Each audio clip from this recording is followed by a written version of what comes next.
So once a company becomes part of the National Industrial Security Program, that government program office, they'll issue a contract that requires a company to have access to that classified information. And the program office attaches to it something called a DD Form 254, which is a contract-specific guidance about what that classified information is, what level it's classified at, where the work will be performed. And they'll also provide security classification guides and that classification level we spoke about earlier. And if there are any additional security requirements, the government will provide that as well. And again, their point of contact is this facility security officer who manages that classified information at the contractor location. So what is classified information? Hopefully this will answer that question. It's national security information that requires protection. And again, it's in the interest of national security. So when people or organizations are brought up for security clearances, the investigator and the adjudicator are going to err on the side of national security. So if there is any risk, they'll make a decision of that level risk based on will that classified information be protected. There are three levels of classification, and they're confidential, secret, and top secret, with the top secret being the highest. And again, that original classification authority who determines that what's classified also determines the classification level. And so those of you who are just beginning in the process or may work at organizations that want to get a security clearance, I'd caution you about how you categorize or label your proprietary information, your company's secrets, or intellectual data.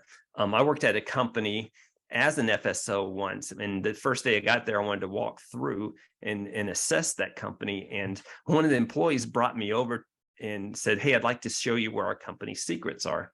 And immediately I became concerned because she led me to a filing cabinet. And those of you in the know understand that classified information needs to be stored in a GSA approved container, which is a safe.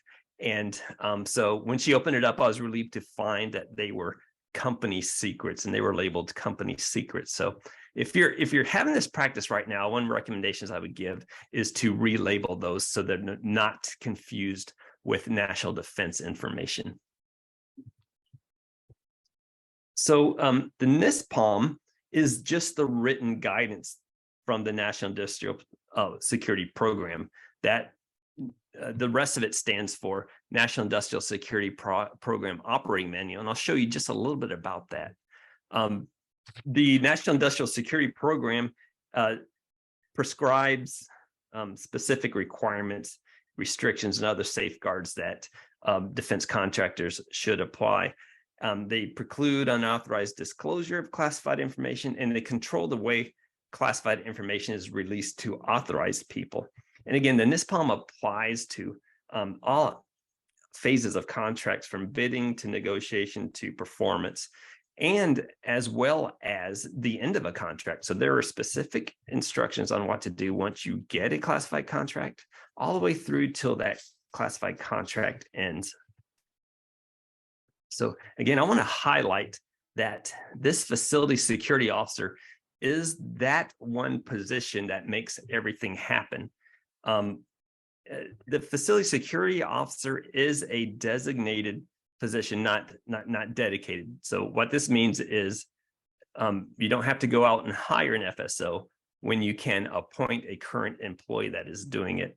The caution is that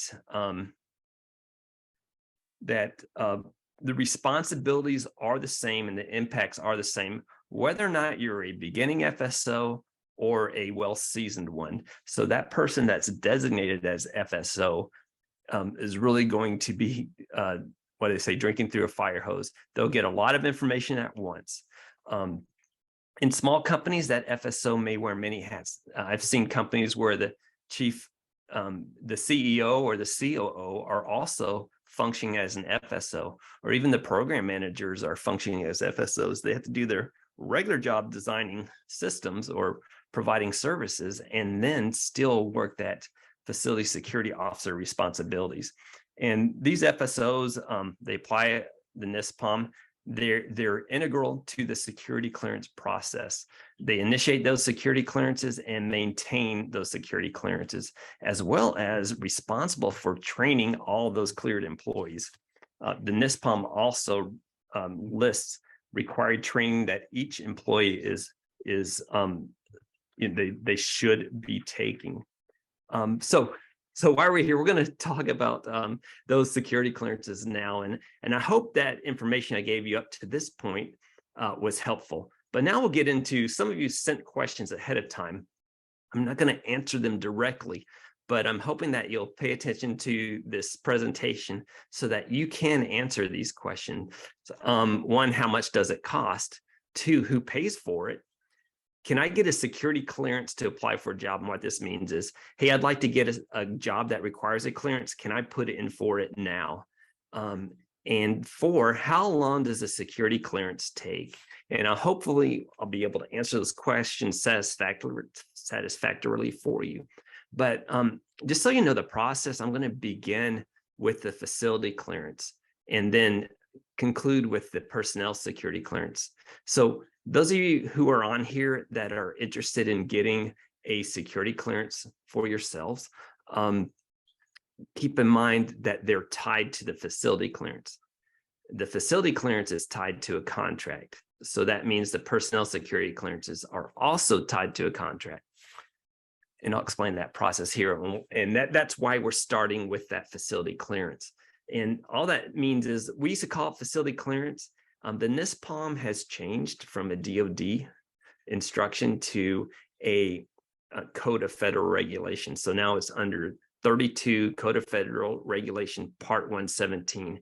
And so that meant a lot of terminology is changing. So we don't call it facility clearance anymore or personnel clearance anymore. It's called eligibility determination. And for facilities, it's an entity. And for employees, it's personnel. And so for facilities, it just means that your business is eligible to access classified information to meet that legitimate government contracting reason. And the DCSA, or here we have it as CSA, provides guidance on processing that entity eligibility. So your FSO, or the FSO of the company that wants to get a clearance, will work with CSA and submit everything that's required for that clearance. And just so that you don't have to worry about that process here on this slide, I'm going to show it to you on the next few slides. And so it begins, the security clearance for facilities begins with that sponsorship. And so again, over here, we have the government contracting activity or the program office that wants to sponsor their contractors. So in this situation, the government actually, the sponsorship is two ways. One is the government sponsors a contractor to work on their contract, and they will get that contractor sponsorship for a security clearance. Another way is that a contractor will need assistance in meeting a government requirement, and they will subcontract a contractor and sponsor them for a security clearance. So when the government sponsors somebody, they need to let DCSA know in a sponsorship request with justification of why that clearance is needed. And the contractor will also sponsor that subcontractor and provide rationale for their clearance. And there's many ways to provide that rationale